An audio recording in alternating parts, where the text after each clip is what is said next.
আমি প্রভুকে ধন্যবাদ দিই আজকের দিনের জন্য, যে প্রভু আমাদেরকে আশীর্বাদ করেছেন আজকে এই পবিত্র দিনে আসার জন্য। একটা বহুত বড় সাক্ষী, একটা ঘটনা থেকে বা মৃত্যু থেকে আমরা বেঁচে গেলাম যেটা বলতে পারি।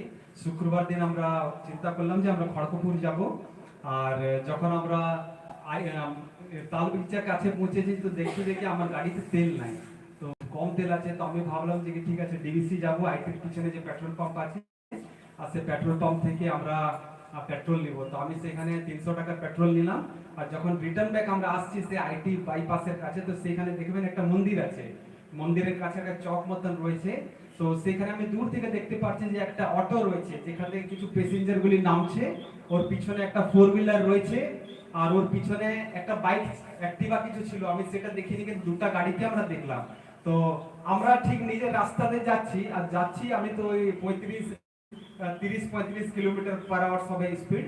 আমি ঠিক যাচ্ছি, হানি সামনে বসে আছে, ম্যাডাম পিছনে আছে, আর সে হঠাৎ কি হলো, সে